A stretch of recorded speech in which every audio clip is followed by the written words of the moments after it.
Jamendo.com.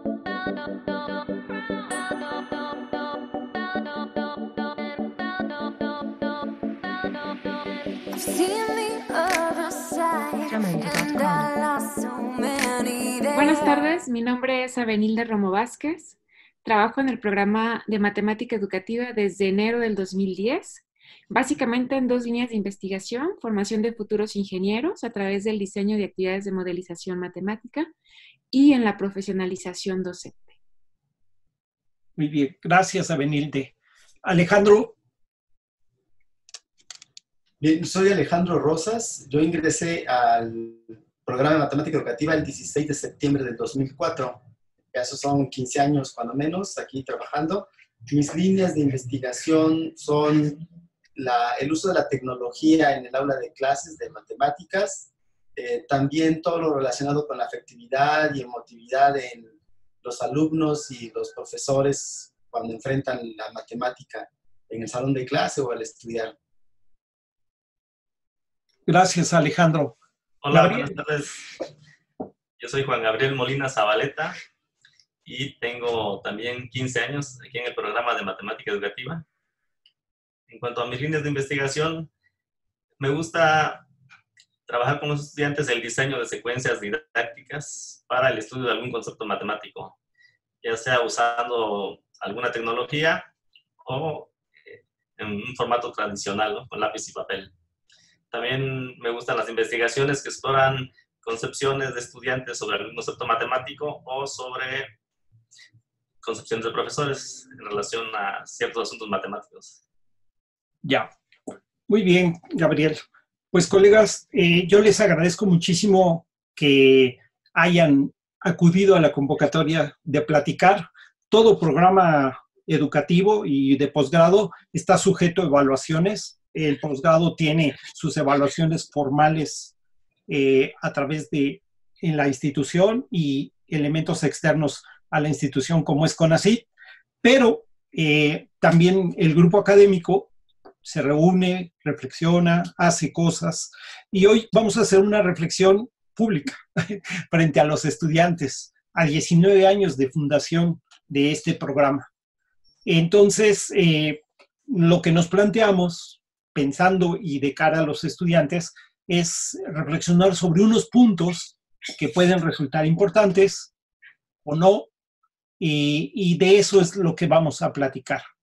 Nos propusimos responder 4 preguntas, dar nuestra visión sobre esos asuntos, y entonces voy a empezar con la primera, y el que quiera iniciar la discusión con toda confianza puede tomar la palabra. La pregunta es si logramos que los estudiantes identifiquen sus problemáticas como profesores locales de su escuela, su institución, de su profesión, con la visión global de nuestro programa. Es decir, si logramos ponernos en la misma línea los estudiantes o nosotros con los estudiantes. No sé qué dirían ustedes. ¿Quién quiere empezar y comentar ese asunto? Sí,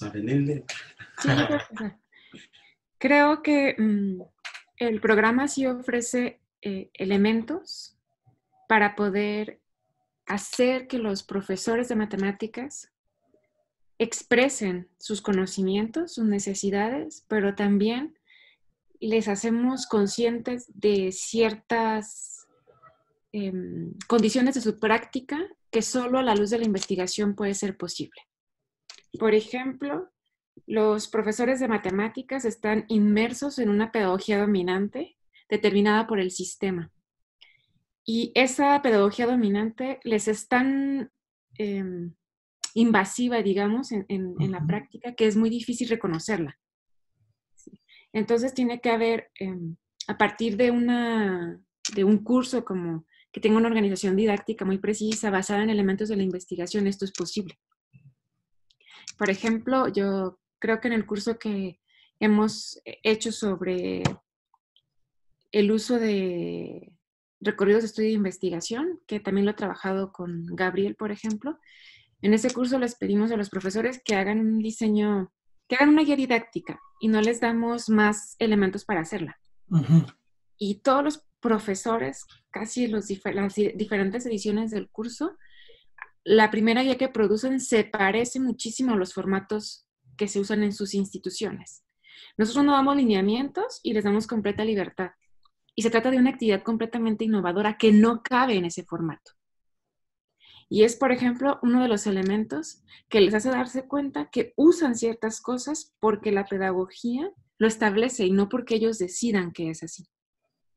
Entonces creo que hay ciertas condiciones de la práctica que, debido a que tú estás inmerso en esas condiciones, no eres ya consciente de que afectan tu forma de dar clases. Por tanto, creo que la investigación, los elementos de investigación que nosotros proponemos a través de nuestros cursos, les permiten expresar por una parte sus necesidades, pero por otra tomar conciencia de ciertos elementos que de otra forma no sería posible. Ya. Sí, que te entendemos lo que dices. Gabriel, ¿tú qué comentarías al respecto? Estoy de acuerdo con lo que dice Avenilde. Considero que en matemática educativa hay distintas visiones de lo que es la matemática educativa. Sin embargo, en ellas se advierten ciertas prácticas. Entonces, considero que con los cursos que damos, involucramos a los estudiantes en esas prácticas que tenemos en matemática educativa. Por ejemplo, como lo que estaba comentando Avenilde, ¿no? Las actividades en las que los involucramos en los cursos, el uso de marcos teóricos o marcos conceptuales, para que a partir de eso analicen sus problemáticas. Entonces, también se socializa con ellos cómo los problemas de aprendizaje que ellos advierten en sus estudiantes son compartidos por otros profesores en otras partes del mundo. Entonces, considero que sí se logra en parte que los estudiantes identifiquen sus problemáticas locales con la visión que tenemos. Ya, Gabriel. Gracias. Alex. Yo creo que la gran riqueza del PROME es que sus alumnos casi en su totalidad son profesores en activo. Entonces, cuando empezamos a ver en los cursos los fenómenos didácticos que se han investigado con teorías, ellos empiezan a ver su salón de clase, lo que sucede dentro con los alumnos, con ellos mismos y con sus autoridades, empiezan a relacionar la teoría directamente con lo que viven día a día.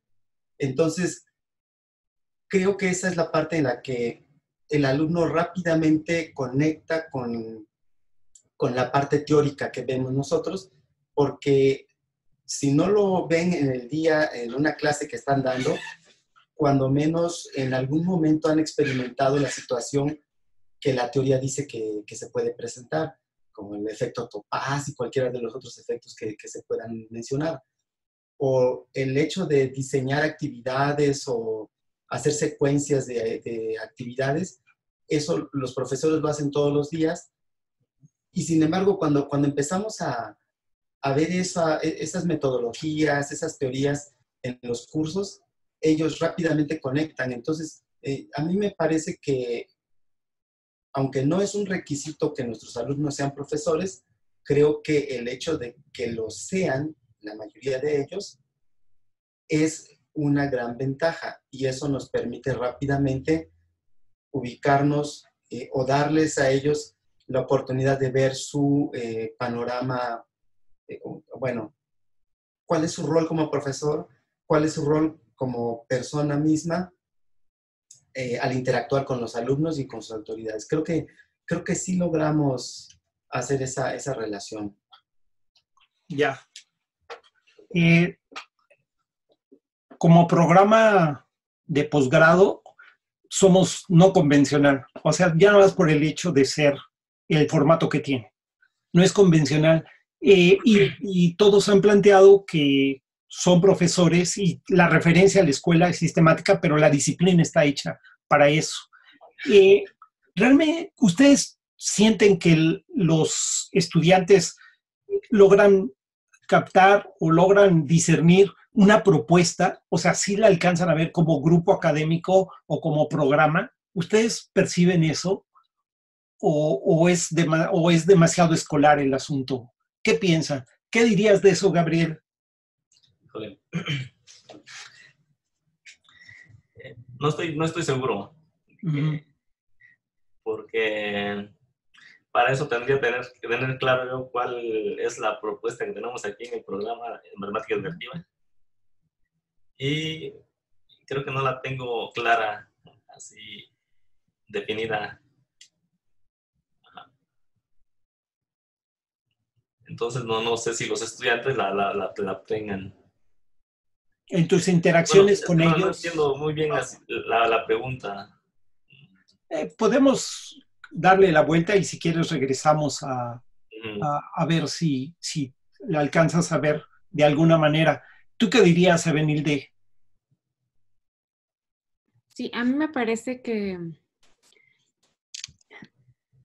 sí hay muchos elementos del programa que logran transformar la práctica de los profesores porque les otorgamos herramientas teóricas y metodológicas para regular su práctica docente. Por supuesto, no por completo, pero ciertos elementos de esa práctica.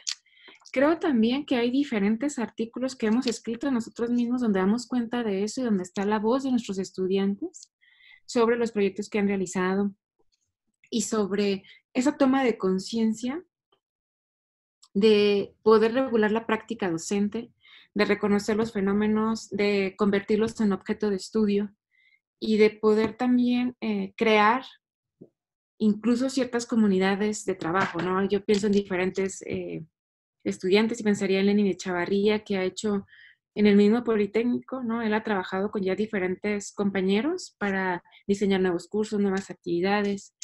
O pensaría, por ejemplo, en Fabiola Rivillaga, que abordó un tema de género que cambió completamente la forma en que se impartía clases en su institución. O en todos los trabajos que se han hecho sobre las imágenes de los matemáticos y cómo simplemente, ¿no? La imagen del profesor juega un rol determinante en el devenir de los estudiantes. Y creo que esos elementos, antes de que nuestros estudiantes fueran nuestros estudiantes y egresaran del programa, no estaban ahí. Es decir, el programa les hace conscientes de que ellos están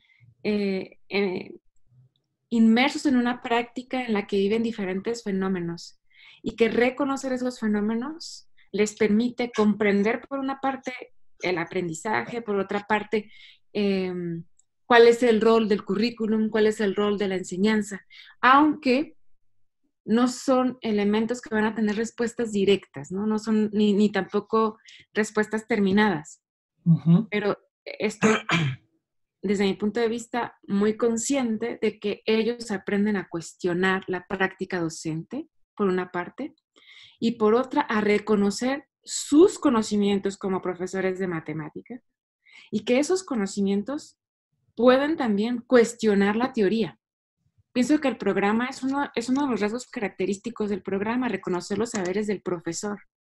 ¿Y por qué digo esto? Ningún curso nuestro se diseña para enseñar a dar clases. Ningún curso nuestro tiene objetivos para enseñarlos a implementar actividades, porque es algo que ellos dominan. ¿Sí? Lo que nosotros les ofrecemos son herramientas para regular esas actividades. Son herramientas para que cada vez que ellos tomen un recurso didáctico, lo puedan adaptar y puedan mirar los efectos de la implementación.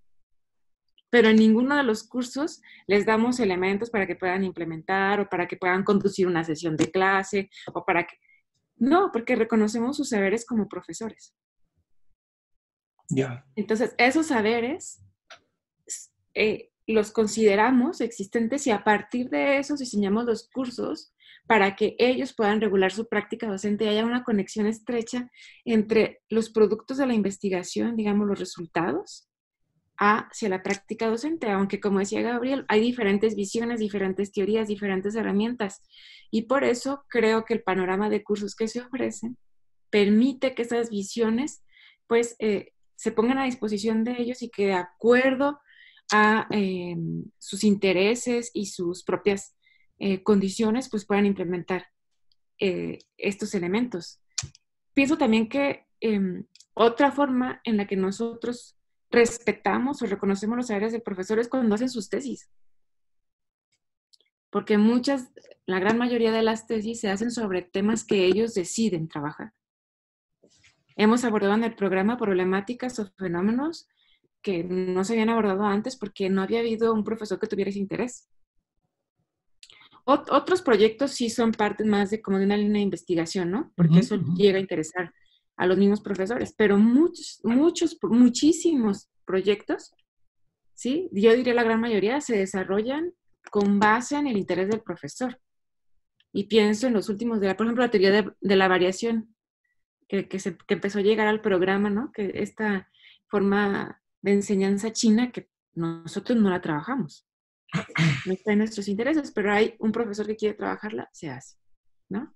También pensaría en la tecnología, pero me parece que ya en el uso de la tecnología Alejandro tendría mucho más que decir, y también Gabriel, porque ellos han mucho tiempo diseñado estos cursos, que hay un gran interés de los profesores por el uso de la tecnología y reconocen ese interés y esos saberes, pero gracias a las herramientas que en los cursos se logran proponer, pues pueden hacer diseños y tesis. Seguramente ellos pueden ampliar porque son los que han venido desde hace varios años trabajando estos cursos. Pero me parece que hay como ofrecemos herramientas, ¿sí? Sí, pero reconociendo siempre los saberes del profesor. Bien. Está bien interesante lo que dices. Alex, ¿qué dirías? Bien, yo creo que aquí lo que planteaba Gabriel de la propuesta académica del PROME es algo que tenemos que revisar porque estamos llegando a 19 años y ha habido muchos cambios desde la fundación.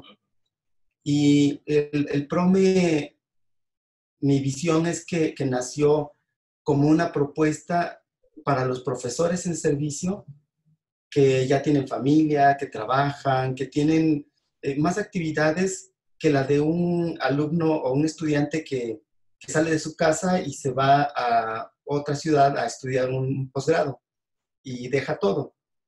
Y nuestros alumnos son profesores, están casados, tienen hijos y dejar de trabajar para venir a la Ciudad de México, al menos aquí los mexicanos, es como muy difícil, ¿no?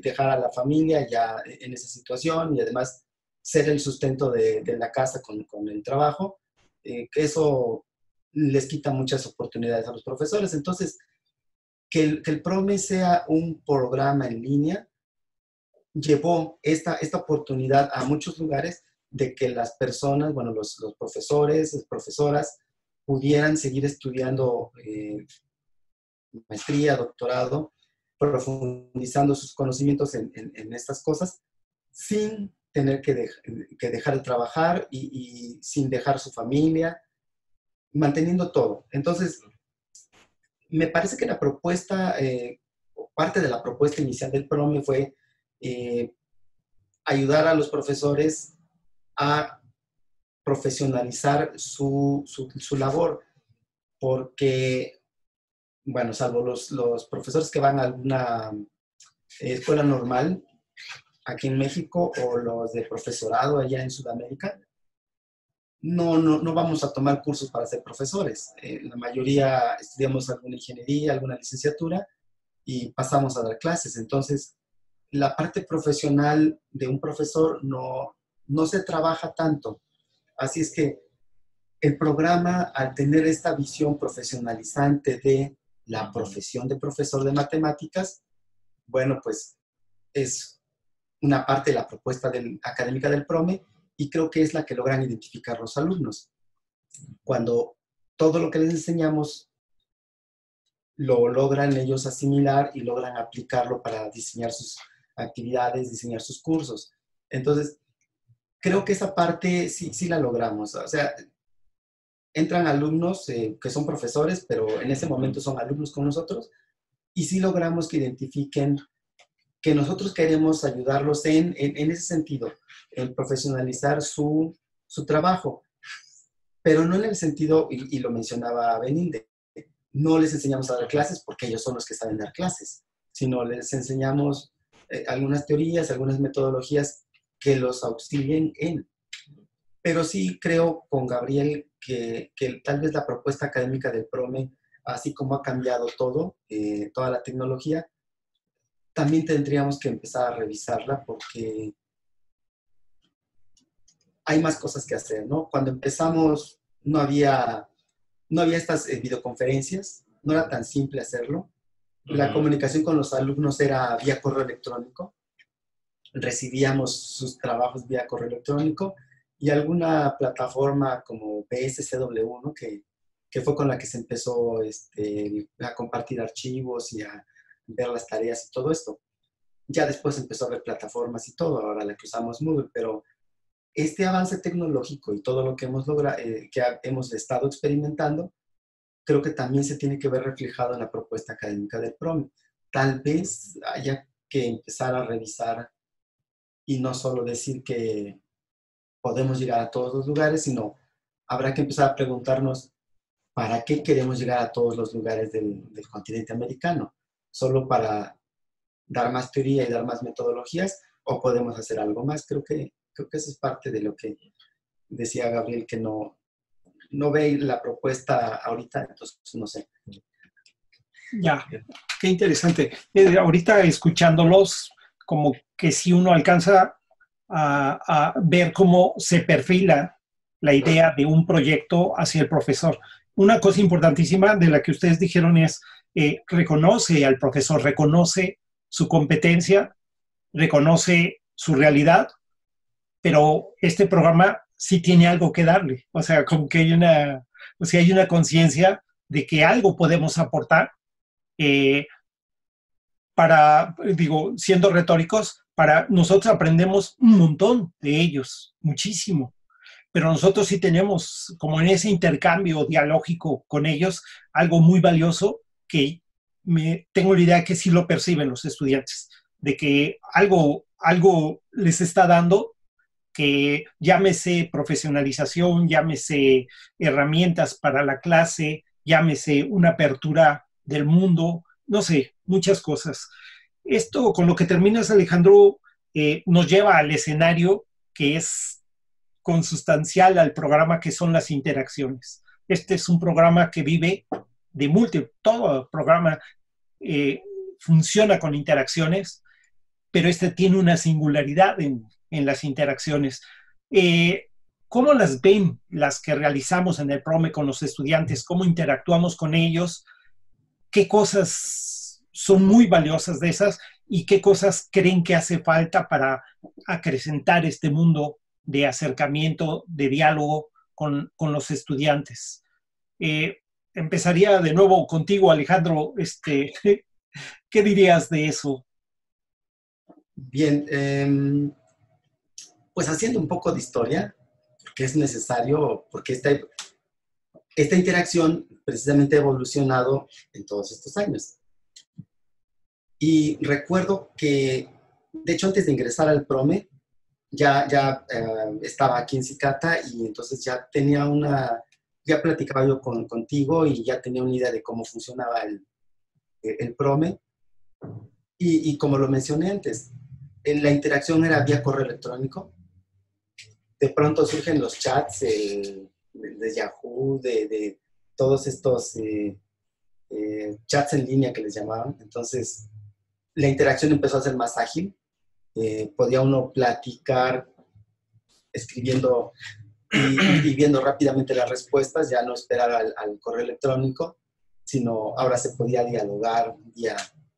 Y de pronto cuando surgió Skype, entonces explotó esto, ¿no? Porque de pronto ya era muy complicado hacer una llamada telefónica a Ciudad de México, Buenos Aires. Bueno, no complicado, pero sí bastante caro, ¿no? Así es que cuando surgió Skype y empezamos a hacer llamadas vía internet, pues la interacción aumentó increíblemente. Y finalmente ahora con estas modalidades de conferencias videoconferencias donde podemos tener alumnos y estar varios profesores al mismo tiempo, como es esta en este momento, bueno, ha hecho que la interacción sea increíblemente más rica. Y me parece que es hasta mejor que en un posgrado presencial, porque en las escuelas presenciales interactúas con el profesor, pero solo en el momento que estás en el salón de clase. A lo mejor le hagas una llamada o le mandes un mensaje, pero nosotros, dado el formato, nos comunicamos con un alumno en cualquier momento, o recibimos un correo, inmediatamente lo respondemos, o a lo mejor quedamos en diferentes horarios, porque tener alumnos en todo el continente americano y hasta alguno en Europa provoca las diferencias de horarios. Y entonces la interacción tenemos que ceder un poco de yo me levanto más temprano o estoy conectado más tarde para poder coincidir un poco en los horarios con nuestros alumnos. Así es que esta interacción ha aumentado, así ha evolucionado.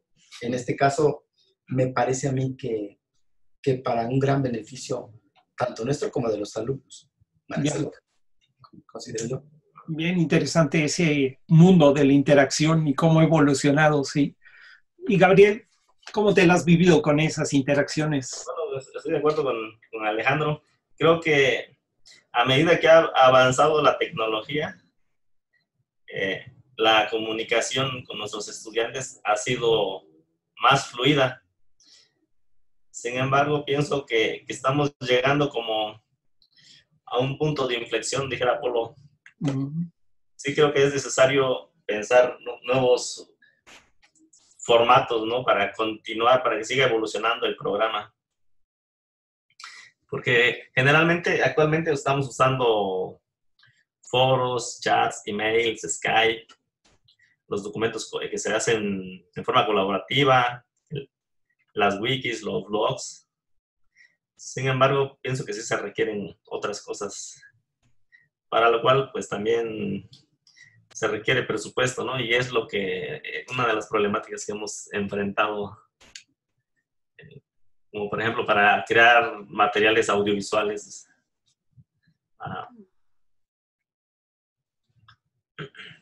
Ya. Gracias, Gabriel. Avenilde, qué bueno que volvió la luz nuevamente.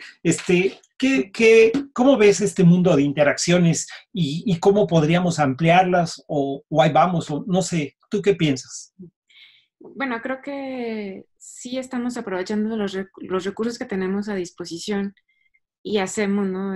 Que los foros, que los programas o las aplicaciones que nos permitan comunicarnos con los estudiantes, pues favorezcan las interacciones estudiante-estudiante, estudiante-profesor, ¿no? Sin embargo, sí creo que cada vez hay más tecnologías y que nosotros no alcanzamos a implementarlas pues también por falta de presupuesto de alguna manera. Y también quizá hay un proyecto que nos permitiera como incluirlo, ¿no? Es decir, no sé, recientemente está el GeoGebra 3D, están, ¿no? La realidad aumentada, ciertos elementos que creo que podríamos trabajar, ¿no? A mí se me antojaría muchísimo poder tener clases simuladas y creo que eso es posible. El que tú puedas como simular situaciones conocidas por los profesores o grabar ciertos videos y reproducir esas situaciones de manera animada, ¿no? Y que el profesor como que pudiera, casi como en videojuego, ¿no? Decidir lo que pudiera hacer ese profesor para atender ciertas cosas. O sea, se me ocurren como muchos elementos que podrían entrar en juego. Por una parte, para comunicar mejor los fenómenos didácticos y por otra, para interactuar. Es verdad que la tecnología cada vez nos permite, como ya casi desde los teléfonos, hacer muchas cosas, pero sí creo que hay otras y que estaría muy bien crear un proyecto con unidades quizá de universitarias, informáticas, ¿no? Es decir, a lo mejor saltar un poquito este obstáculo del presupuesto que en esta austeridad republicana va a estar como difícil quizá conseguirlo, pero a lo mejor sí es un momento como para reflexionar y tratar de generar proyectos con universidades, por ejemplo, ¿no? que están trabajando con la Facultad de Informática. Yo tuve alguna vez un acercamiento con la Facultad de Informática de Querétaro y ellos trabajan mucho con realidad aumentada y pueden crear esto que digo, o como tener una clase virtual, ¿no? Como un videojuego donde tuvieras tú como, no sé, y entonces el efecto Topaz lo podrías ver ahí, ¿o no? O ciertas cosas. Y eso pues sería como muy interesante porque es más allá que ver un video con estudiantes reales, ¿no? Sí. Y también creo que se podría trabajar así con algo que fuera profesor-profesor. Entonces sí creo que tenemos retos muy grandes y que pues que hay que tratar de superarlos. También a veces creo que el programa necesita crecer, es decir, tener un núcleo académico más amplio que nos permita también pues poder tener espacio para innovar, ¿no? Debido a que ahora pues es un núcleo académico pequeño, yo diría. Entonces, enfrentar las labores de docencia y de investigación y todos los requerimientos, a veces ya no te permite como esta reflexión, pues que se necesitan los espacios de reflexión para decir, bueno, hasta aquí hemos hecho esto, pero a 10 años, a 15 años, a 20 años, ¿a dónde queremos llegar y qué rumbos queremos establecer y cómo lo vamos a lograr? Entonces sí creo que ese espacio hay que abrirlo y también entiendo pues que estas limitaciones, ¿no? A veces del mismo grupo que es pequeño, pues no te permite como tener esos espacios, pues, pero ojalá que sí como programa logremos abrirlos y pues usar nuestra creatividad también para superar, diría yo, estos desafíos. Claro. Y tú o ustedes, no sé, porque esa frase yo anduve fuera una temporada y de pronto me la encontré, la de esta que tú utilizas de la virtualidad nos reúne o algo así por el estilo. Nos hace presentes. Nos hace presentes. Tiene mucha jiribilla por debajo, ¿no? Porque si hacemos memoria, por ejemplo, hoy la carta que circuló Mario, ¿no? Sí. Es bien interesante porque de pronto nos dice, espérame, 7,000 kilómetros de distancia la que nos tiene y habla a alguien que se sintió integrado, que piensa que recibió algo valioso con las modalidades. No somos un posgrado rústico, de alguna manera, yo creo. Sí con limitaciones, sí un grupo siempre pequeño, como maldición siempre pequeño, ¿sí? Pero como en los hospitales que no tienen muchos recursos, se vuelven como muy capaces en atender al enfermo de manera alternativa, ¿no? Yo creo que es algo que hemos aprendido en este posgrado. Es muy interesante. Sí, te escucho. Me gustaría agregar algo, ahora que te escucho, y tiene que ver como, por ejemplo, con la transmisión de exámenes o de seminarios. O sea, me parece que en eso sí conozco muy poquitos programas que lo hagan. De hecho, creo que solo he visto Física Educativa y nosotros, ¿no? No sé si haya otros que transmitan, por ejemplo, los exámenes en vivo. Pero desde mi punto de vista, ese fue un parteaguas en la forma de hacer los exámenes en el programa. Porque la calidad aumentó. Y aumentó porque el hecho de exponerte completamente, es decir, entran a la cocina del programa, ¿no? Ven el tipo de preguntas que se hacen, el tipo de tesis que se hacen, la forma en que se cuestionan, en que se presentan, pues siempre ese permitir que vean tu práctica, o sea, transparentemente, te obliga a que la calidad sea alta, porque tú no puedes exponer, ¿no? Esa transparencia cuando la calidad es baja. Entonces me parece que de hecho fue en la coordinación de Alejandro, me parece, donde se impulsó esta iniciativa y yo creo que ha sido una de las cosas pues muy valiosas para el programa y también los seminarios. Desde el punto de vista académico, eso le exigió, ¿no? que esa calidad aumentara y que esa transparencia te obligara siempre a mantenerla, pues, ¿no? Porque a puertas cerradas tú puedes hacer otro tipo de comentarios, ¿sí? ¿no? De verdad que sí puedes establecer diálogos de diferente nivel, ¿no? Pero cuando tú te expones, eso no puede ser.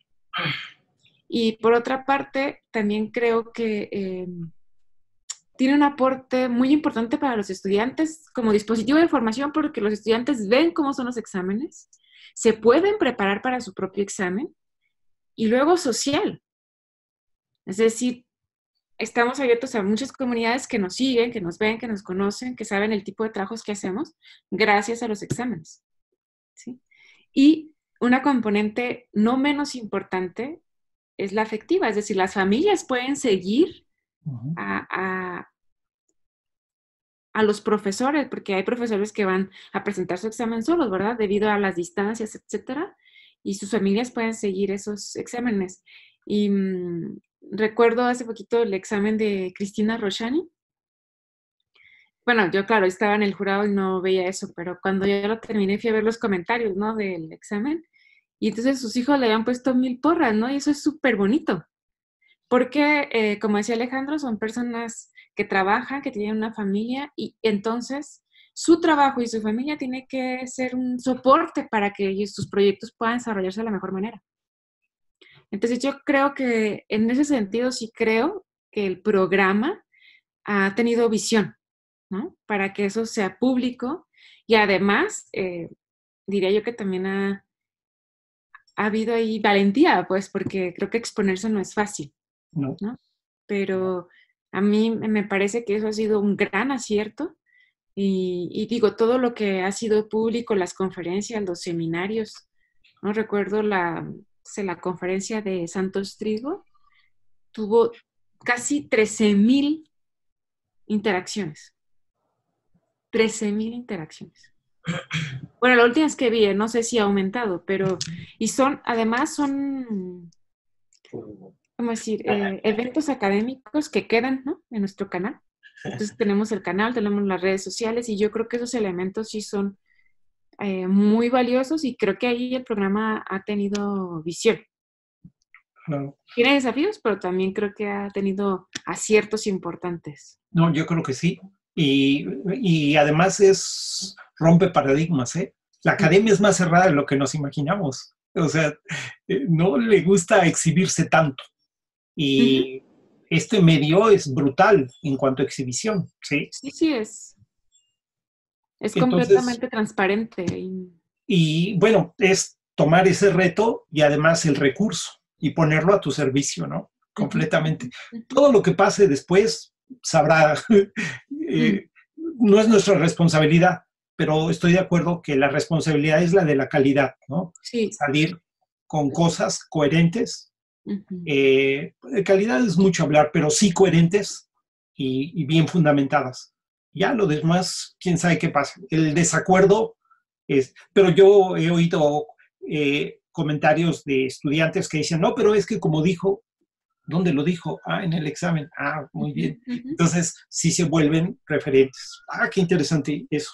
Bueno, entonces entramos a la parte final de nuestro diálogo, que es, yo lo planteé en términos como de imaginario, sobre el servicio que puede prestar el PROME a la sociedad, ya lo está prestando, a la comunidad de profesionales de enseñanza en matemáticas en el futuro. ¿Cómo nos imaginamos al PROME?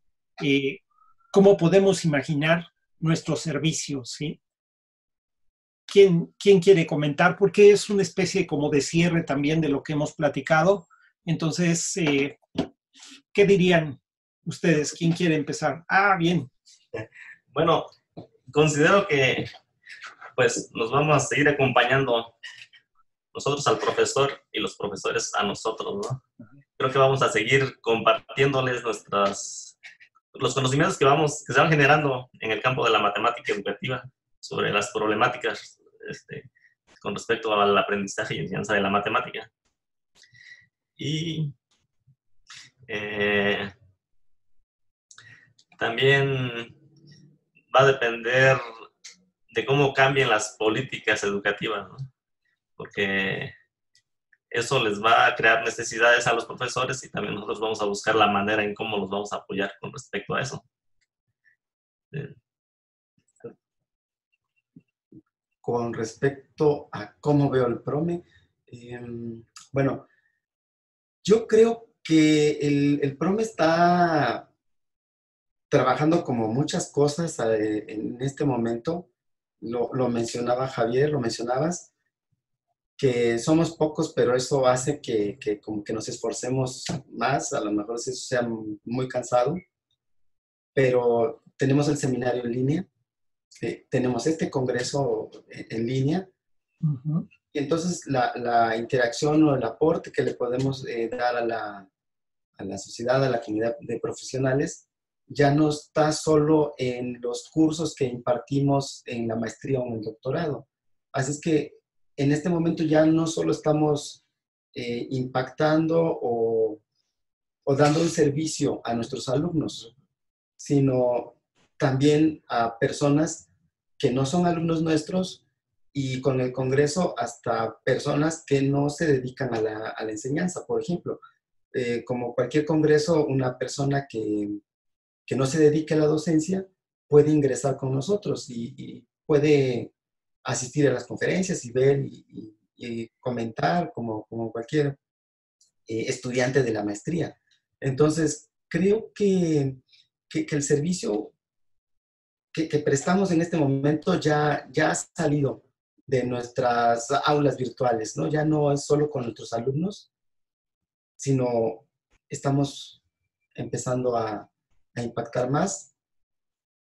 Y bueno, al final, ¿cómo se llama esto? La anécdota de por qué transmitimos los exámenes. Se les cuento. A ver. ¿Ibas a comentar una anécdota? Al final, para que Ya, muy haciendo bien. esta pregunta. Entonces, Abenilde, ¿qué dices? Sí, sí. Creo que de hecho hay una reflexión que iniciamos el año pasado sobre el programa 10 años y consideramos varios elementos, ¿no? Convertirlo en un referente internacional, y para eso nos consideramos que también es importante hacer investigación sobre nuestro propio programa, que como decía se ha iniciado, ¿eh? Hay varios artículos sobre los cursos, sobre el programa. Acaba de salir uno en Interciencias que habla sobre el programa mismo, Ujú. ¿no? Y creo que sí, esto que decía Alejandro de abrir cada vez más espacios para que no solo los profesores que conforman grupos, o sea, que son nuestros estudiantes, sigan siendo parte del programa, creo que eso se va a abrir. Creo que también estamos tratando de hacer que haya estos intercambios virtuales, ¿no? Que es muy difícil de conseguir.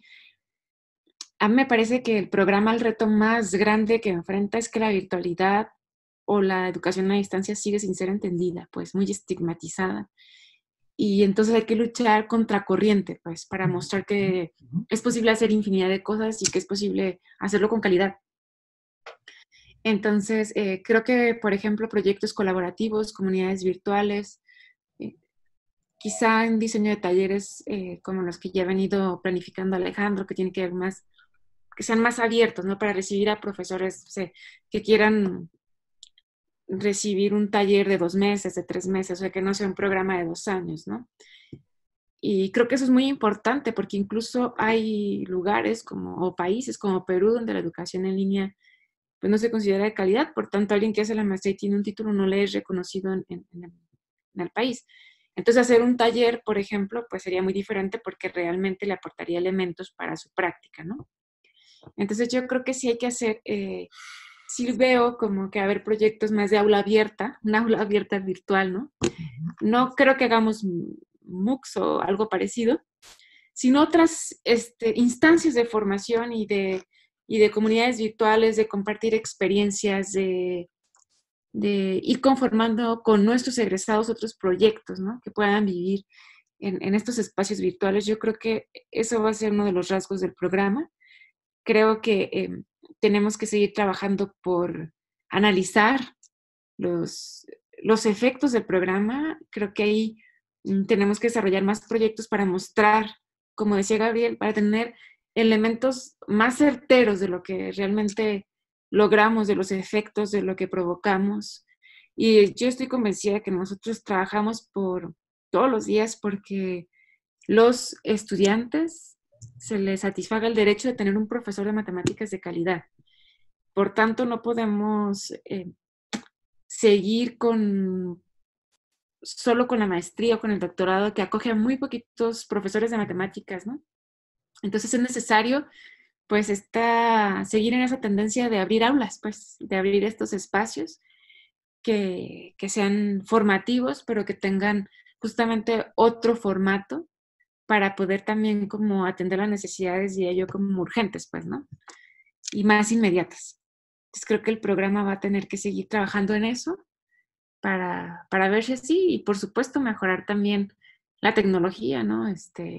Llegar a otras plataformas y no sé, a lo mejor un día estaremos en holograma por ahí en otros lugares.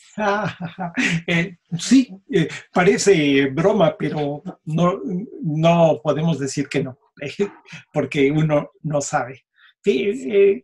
Ahorita paso a tu anécdota, Alejandro.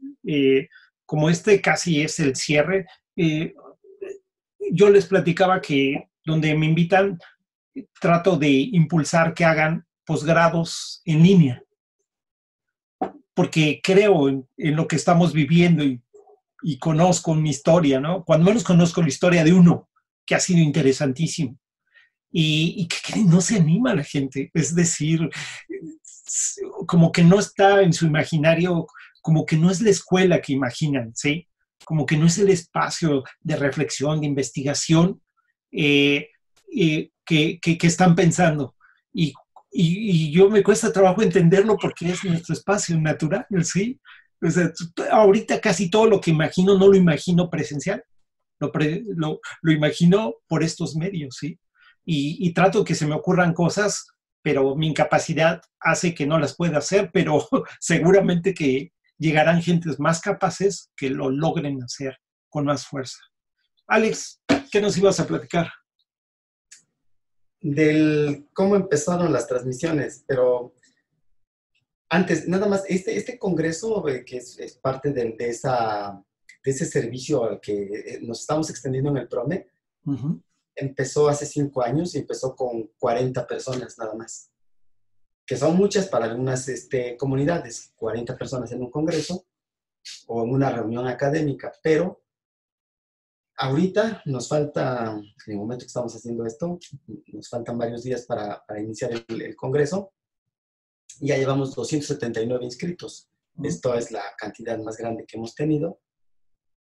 Pero bueno, el hecho de que sea en línea, pues le da una agilidad grande. Las personas que exponen, las personas que asisten a las conferencias, a las ponencias, a los talleres, siguen su vida en su país, en su ciudad, siguen trabajando, todo, pero entran con nosotros a ver las presentaciones, hacen sus preguntas, hacen sus comentarios. Entonces, decía yo, el servicio que está proporcionando el PROME está ampliándose y creo que vamos a poder seguir haciéndolo. Habrá que explorar más, habrá que revisar cosas, pero bueno, eso es como actualizando los datos a este momento, ¿no? Ya. Y lo que comentaba Benil de que transmitimos los exámenes, eso salió francamente porque dijimos, no podemos ser menos que la UNAM. No sé cómo lo vean ustedes, pero hubo una nota de que un profesor de un sinodal de un examen de grado no podía asistir a la Ciudad de México al examen. Estaba en Sonora, me parece. Entonces salió la nota en el Universal, en La Jornada, en todos lados, en los periódicos, diciendo, en la UNAM se hace un examen a distancia, y ponían que se había hecho. Y entonces yo platicaba con la ingeniero Garrido, con Leti, que es la que ha hecho posible muchas de las cosas de tecnología que manejamos aquí en el PROME. Y, oye, ¿cómo es posible que lo hagan, no? Y nosotros no lo hagamos. Bueno, el reglamento de estudios de posgrado del Politécnico en ese momento no permitía hacer que los sinodales estuvieran en otro lugar y el examen se realizara aquí en el PROME. Entonces, el reglamento no lo permitía, pero no decía nada de que no se pudiera transmitir. Entonces dijimos, bueno, pues si no se puede que los alumnos o que los profesores hagan el examen de grado desde diferentes lugares de la República Mexicana o del continente, pues cuando menos transmitamos los exámenes. Y entonces el primero salió medio extraño, pero salió realmente ahí. Leti ha hecho un gran trabajo con todo esto, Manuel también. Entre los dos se encontraron la forma de transmitir desde YouTube, ahora desde Facebook, y de pronto esa primera transmisión ahora es una transmisión de alta calidad porque tú ves conferencias en línea y ves cosas que tú dices, eso lo hicimos hace años, ahorita hacemos cosas, pantallas, proyecciones y todo, bueno, digo porque hacemos en el PROME, pero técnicamente quien lo hace es Leti y lo hace Manuel, ¿no? Que son los responsables de acá y, bueno, un reconocimiento a ellos. Pero esa es la anécdota, o sea, realmente fue porque alguien hizo mucha, alguien, la UNAM hace esto. Nada, nosotros dijimos, no podemos quedarnos atrás y hemos superado ampliamente esa transmisión y que yo sepa no lo hacen como algo sistemático y nosotros sí lo hacemos. Eso era todo. Ya, pues colegas, esa era la idea. Ahora que nos escuchen los estudiantes ya opinarán, ya dirán ellos, ¿sí? Pero por lo pronto es como que era muy importante. Yo creo que vamos a celebrar los 20 años potentemente, ¿sí? Como académicos, y esto como que empieza a preparar eso. A informarle a la comunidad que estamos reflexionando. O sea, que no nada más somos escuelita que imparte títulos, ¿sí? Que somos algo más que eso. Pues yo les agradezco su disponibilidad. Sabía que la había y vamos a ver cómo reaccionan los estudiantes a esta reflexión que estamos haciendo con ellos, para ellos, ¿sí? Pues hasta aquí lo dejamos entonces. No sé si alguien quiera decir algo más. Si no es así, entonces... Gracias, Javier, por la iniciativa. No me tiene nada que agradecer. Para mí es un gusto.